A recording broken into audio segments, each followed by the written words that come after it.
আং সান সুকি সরকার মায়ানমারে রোহিঙ্গা মুসলিমদের উপরে যখন বুলডোজার চালালো, রোহিঙ্গারা বাংলাদেশে আশ্রয় শিবিরে এসে পালিয়ে এলো। তারা বাংলাদেশে এসে ঢুকলো, তারা আশ্রয় শিবিরে আছে। সেখানে থাকতে থাকতে সেখানকার একটা ভদ্র মহিলা বোরকা পরে সে সাক্ষাৎকার দিচ্ছে। অভাব কত বড় জিনিস শুনেলেন, বললে অভাবের জন্যে আমার ছেলে মেয়েদের পেটে মুখে খাবার তুলে দিবার জন্যে আমরা দেহ পর্যন্ত বিক্রি করেছি। চোখের পানি ফেলিয়ে বলছে। ফিলিস্তিন গাজায় গোলাবারুদ চলেছে, ৭৫,০০০ লোক মারা গেছে এক বছরে, তার মধ্যে ৩৫,০০০ খালি শিশু মারা গেছে। একজন মা সাক্ষাৎকার দিচ্ছে, তার চারিদিকে ৩টে বাচ্চা, 2টো মেয়ে, একটা বেটা বাচ্চা। সেই মেয়েটার গোটা পরিবার শেষ, ধন সম্পদ শেষ। রিপোর্টারওয়ালা জিজ্ঞেস করছে, আপনার কি কেউ নেই, আপনার কাছে খাবার নেই? সে কি উত্তর দিল জানেন? আজকে 7 দিন পানি খেয়ে আছি, আমার এই বাচ্চাগুলোর মুখে কোনো খাবার নেই, বাচ্চা কাঁদছে। যদি আল্লাহ মানুষের মাংস হালাল করত, আমি মা আমার শরীরের মাংসগুলো কেটে রান্না করে আমার বাচ্চাদিকে খাইয়ে দিতাম। অভাব এত বড় মারাত্মক জিনিস, চোখের পানি ফেলান। আল্লাহ আপনাকে অভাব দেয়নি, আল্লাহকে ভুলবেন না। গোটা পৃথিবীর যতগুলো দেশ আছে তারা মাটি কুড়ে সম্পদ খুঁজে বেড়াচ্ছে, আর ভারতের মানুষ মাটির তলায় মসজিদের নিচে মন্দির খুঁজে বেড়াচ্ছে। সেই দেশের উন্নতি হতে পারে না। আজকে বড় কষ্ট লাগে, দুঃখ লাগে।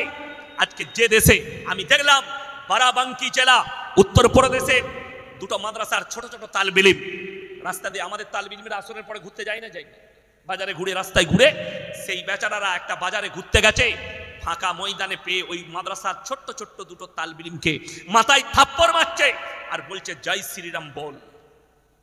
ফেসবুকে আমার কাছে রেকর্ডিংটা আছে। বারাবাঙ্কি জেলা। আমার কষ্টটা ওই জায়গায়, দুঃখটা ওই জায়গায়। श्री राम जी तो महान आदमी थे, श्री राम जी महान थे, इतने छोटे हो गए कि लोग को पीट कर बोलना पड़ रहा है कि श्री राम जी का नाम लो। अरे श्री राम जी का नाम तो भक्ति से लिया जाता है। আমি চ্যালেঞ্জ দিলাম, हिंदुस्तान के जितने कुत्ता मीडिया वाले हो, एक दलील लेके आओ।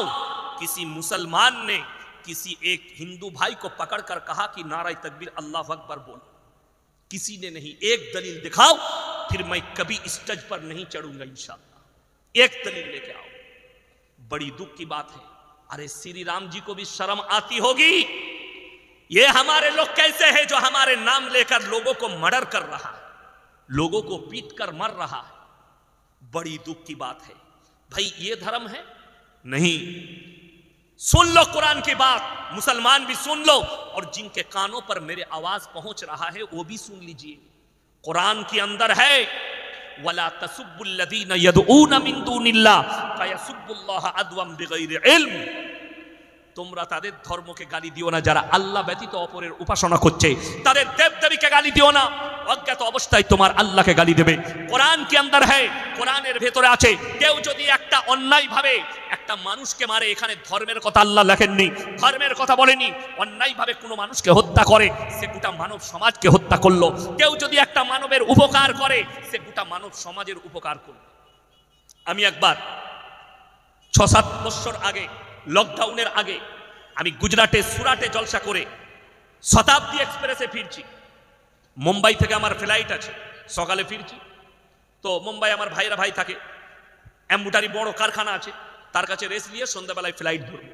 তো নওসারি বলে একটা স্টেশন এলো। সেই স্টেশনে একজন হিন্দুদের মা, বছর 40-এর মা, অনেকগুলো লাগেজ নিয়ে চাপলো। আমার সামনে সিটটা তার, দুদিকে মুখোমুখি সিট আছে শতাব্দী এক্সপ্রেসে। তো গোটাই এসি গাড়ি। তো পাশে অনেকগুলো যুবক ছেলে বসেছিল, তারাও সব হিন্দু ভাই। তো ওই মেয়েটা বারবার তাদেরকে বলছে, ভাইয়া মেরা লাগেজ তোরা উপর উঠা দো। তারা কিন্তু মজাক করছে, তারা তার কথাই কিন্তু গুরুত্ব দেয়নি। আমি বললাম, বহনজি मैं उठा दूं? বলে দিজিয়ে না ভাইয়া। আমি ওগুলোকে নিয়ে ওপরে চাপিয়ে দিলাম, সিটে বসলো। ভদ্র মহিলা সিটে বসে কি বললো জানেন? ভাইয়া ভগবান আপকা মঙ্গল করে। সে ভগবানকে ডেকেছে, আমি তার উপকার করার কারণে আল্লাহ আমাকে আর বদলা দিবে। আল্লাহ রাসূল সাল্লাল্লাহু আলাইহি সাল্লামের হাদিস। তোমরা দেখো না তোমার বাড়ির পাশে কে বসবাস করছে, সে হিন্দু হোক, দলিত হোক, আদিবাসী হোক, খ্রিস্টান হোক, সে যদি ক্ষুধার্ত হয় খাবার দাও, বস্ত্রহীন হলে বস্ত্র দাও, বিপদে পড়লে পাশে দাঁড়াও। এটাই ছিল রাসূলের আখলাক। ইসলাম যদি কেউকে মার্ডার করা শেখাতো, ইসলাম যদি বদলা লিয়া শেখাতো, যেদিনে নবীজি মক্কা বিজয় করেছিলেন মক্কার গলিতে রক্তর গঙ্গা বইত। আল্লাহ নবী যেদিনে মক্কা বিজয় করলেন, প্রত্যেকটা যে সমস্ত ভাই আমার বয়ান শুনছেন, হিন্দু মুসলিম থেকে দলিত আদিবাসী সকলের শোনা দরকার। আমার ভাই আল্লাহ রাসূল সাল্লাল্লাহু আলাইহি সাল্লামের সাহাবীরা দাঁড়িয়ে গেলেন তলোয়ার নিয়ে, ইয়া রাসূলুল্লাহ আজকে বদলা লুবো। আম্মার ইবনে ইয়াসিনের মায়ের দু পায়ে উট বেঁধে বেঈমানরা দুদিকে তাড়িয়ে দিয়েছে, আখ ফাড়ার মতো ফাড়া গেছে। সাইয়্যিদানা বেলাল হাবসি রাদিয়াল্লাহু তাআলা আনহু কোমরে দড়ি বেঁধে উটের পেছনে বেঁধেছে, পিঠের চামড়াটা কোমরে লেগে গেছে। হযরতে উসমানে গনি রাদিয়াল্লাহু তাআলা আনহুকে হাত পা বেঁধে গরম বালুতে 40 দিন ফেলে রেখেছে, পানি দেয়নি। 40 দিন পানি দেয়নি। সমরকান্তের লাইব্রেরিতে এখনো সেই কোরআন শরীফ রাখা আছে। হযরতে উমর, হযরতে উসমানে গনি কোরআন পড়ছেন, কোরআন পড়ছেন, আর বেঈমান ফেরিয়ে বুকের উপরে ছুরি মেরেছে, রক্তের ছিটে কোরআনের আয়াতে লেগেছে। ফালা রাব্বিকা লা ইউমিনুনা হাত্তা ইউহাকিমুকা ফীমা শাজারা বাইনাহুম, সেই আয়াতে রক্তের ছিটে লেগেছে। সমরকান্তের লাইব্রেরিতে ঢুকলেই আপনার চোখ দিয়ে পানি পড়বে হযরতে উসমানে গনির রক্ত কোরআনের উপরে, যেই ঢুকে তার চোখ দিয়ে পানি পড়ে। আজকে আমরা বদলা লব। আল্লাহর নবী বললেন সাহাবীরা বসে যাও, আমি আল্লাহর নবী, দয়ার নবী, আমি দয়া করতে জানি, মায়া করতে জানি, ক্ষমা করতে জানি, বদলা নিতে জানি না। আপনারা অবাক হবেন, হাজী সাহেব কে আছেন হাত তুলেন, উমরা করে এসেছেন, হজ করে এসেছেন, কেউ আছেন হাত তুলেন, মাশাআল্লাহ। উহুদের প্রান্তরে 70 জন সাহাবীর কবর লোহার ব্যারিকেড দিয়ে ঘেরা আছে, সেখানে একজন সাহাবী শুয়ে আছেন, তিনি হচ্ছেন নবীজির চাচা যান হযরতে আমির হামজা রাদিয়াল্লাহু তাআলা আনহু। যুদ্ধের ময়দানে বুকটা চিড়ে গলা থেকে কলিজা থর বার করে চিবিয়েছিল, তার নাম হিন্দা। আল্লাহর নবী হুঁটো করে বসে কেঁদেছিলেন, আমার চাচার সঙ্গে এ হাল কে করেছে। আল্লাহর হাবিব সাল্লাল্লাহু আলাইহি সাল্লাম যেদিনে মক্কা বিজয় করেছেন, সেদিনে কি বললেন জানেন? তোমরা আমার 5টা কথার উপরে আমল করো। নাম্বার 1, বৃদ্ধকে মারতে পাবে না। নাম্বার 2, বৃদ্ধাকে মারতে পাবে না। নাম্বার 3, শিশুকে মারতে পাবে না। নাম্বার 4, কাবা ঘরে প্রবেশ করলে মারতে পাবে না। নাম্বার 5, আত্মসমর্পণ করলে মারতে পাবে না। আল্লাহর নবী সাহাবীরা সেদিনে বসে গেছেন, আল্লাহর নবী আওয়াজ দিলেন, হে মক্কার বেঈমান কাফেররা, আমি আল্লাহর নবী দয়া করতে জানি, মায়া করতে জানি, ক্ষমা করতে জানি, বদলা নিতে জানি না। আল্লাহর নবীর কাছে বেঈমান কাফেররা দলে দলে ঈমান আনছেন। হিন্দা নিজেকে ঢেকে নিয়ে আসছে। আল্লাহর নবী নিজের মেম্বার থেকে দাঁড়িয়ে গেলেন, উঁচু জায়গায় বসেছিলেন, নবীজি দাঁড়ালেন আর বললেন, এ হিন্দা, তোমার ভয় নেই, আল্লাহ তোমাকে ক্ষমা করেছে, আমি ক্ষমা করেছি, তুমি কলমাটা পড়ে নাও। কিন্তু তোমার চেহারা দেখলে আমার চাচা জানের কথা মনে পড়ে যাচ্ছে। তুমি কলমা পড়েছো, এরপর থেকে তুমি আমার সামনে কোনোদিন এসো না। জোরে বলুন সুবহানাল্লাহ। আল্লাহ নবী ক্ষমা শেখালেন। আপনি হচ্ছেন তার উম্মত, আমি হচ্ছি তার উম্মত, আমি তার উম্মতি। আমরা একে অপরকে ক্ষমা করতে পারি না, অথচ আমরা মুমিন বলে দাবি করি। একটা ভাই একটা ভাইকে ক্ষমা করতে পারে না, অথচ রাসূলের হাদিস, এক মুমিন আর এক মুমিনের ভাই ভাই, আমরা একে অপরের উপকার করব। জোরে বলুন ইনশাআল্লাহ। আপনার কাছ থেকে যেন কেউ কষ্ট না পায়। রাসূলের হাদিস, তোমরা মুমিন ততক্ষণ হতে পারবে না যতক্ষণ পর্যন্ত তোমার কাছ থেকে তোমার প্রতিবেশী সুরক্ষিত নয়। কিয়ামতের আলামতের মধ্যে মারাত্মক আলামত আল্লাহ রাসূল সাল্লাল্লাহু আলাইহি সাল্লাম বললেন, বর্বরতার যুগের পাপগুলো মডেলিং হয়ে ফিরে চলে আসবে। আজকে চলে এসেছে।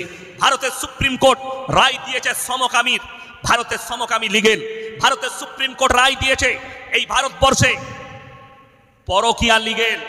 আপনাকে আমাকে আমাদের ঈমান বাঁচাতে হবে। এই সমকামী, বিশেষ করে এই সমকামীতে লিপ্ত হচ্ছে কোনো মূর্খ ছেলে নয়, চাষিবাসী নয়, মাদ্রাসার তালবিলিম নয়, বিশেষ করে স্কুল কলেজ ইউনিভার্সিটির শিক্ষিত সমাজ এই সমকামীতে লিপ্ত হচ্ছে। এই পাপ আজকের যুগের পাপ নয়, রাসূলের যুগের পাপ নয়। এই পাপ হযরতে মুসা নবীর যুগের নয়, হযরতে ঈসা নবীর যুগের নয়, হযরতে ইউসুফ নবীর যুগের নয়, হযরতে ইব্রাহিম নবীর যুগের নয়। এই পাপ হচ্ছে হযরতে লূত নবীর কওমের পাপ। আল্লাহ রাব্বুল আলামিন রুটির মতো পাল্টিয়েছে লূত নবীর কওমকে। রিওয়ায়েতে আছে, তোমরা পৃথিবীর ম্যাপ খুলে দেখো, বৈজ্ঞানিকরা নাম রেখেছে ওই সাগরের মরা সাগর, যেখানে লূত নবীর কওমকে পাল্টানো হয়েছিল, যেখানে একটা পোকা মাকড় পর্যন্ত জন্মায় না, তারা এতটা অভিশপ্ত। আল্লাহ রাব্বুল আলামিন কোরআনে লাকির টেনে দিলেন, দুজন নবীর বিবিকে জাহান্নামে দেব, তার মধ্যে একটা হযরতে নূহ নবী আর একটা হচ্ছে হযরতে লূত নবী। এই দুজনের বিবিকে আল্লাহ জাহান্নামে দিবেন। কেন? আমার মায়েরা বোনেরা ভালো করে শুনবেন। মারাত্মক 2-3টা অপরাধ এই দুজনের স্ত্রীর। নাম্বার 1, আল্লাহকে বিশ্বাস না করা। নাম্বার 2, তার নবীকে না বিশ্বাস করা। নাম্বার 3, মারাত্মক অপরাধ হচ্ছে স্বামীর অবাধ্যতা করা। আমার মায়েরা বোনেরা যারা আমার বক্তব্য শুনছেন, যারা ফেসবুক আর ইউটিউবে শুনে যান, এই যুগের বেশিরভাগ মহিলা জাহান্নামে যাবে, তার মারাত্মক কারণ, মারাত্মক পাপ হচ্ছে স্বামীর অবাধ্যতা করা। স্বামী কাজ করে কলকাতায়, বউ ভ্যানিটি ব্যাগ নিয়ে ঠোঁট পালিশ লাগিয়ে বেরিয়ে গেল বাজারে, স্বামীর অর্ডার লাইন না। কথাটা বুঝতে পেরেছে তো? স্বামীর অর্ডার লাইন। আমার বাড়ির খবর বলছি, আমাদের গ্রামে অনেক আত্মীয় আছে। আমার গ্রামে যদি আমার মা, আমার ভাবি, তারাও যদি কোথাও যায়, লোক মারা গেছে, রাত্রে দেখা করতে যাচ্ছে, ওই রাত্রে আমার স্ত্রীকে আমাকে ফোন করতে হবে। আমি যদি অর্ডার দিই তবেই যেতে পাবে, যাও মায়ের সাথে।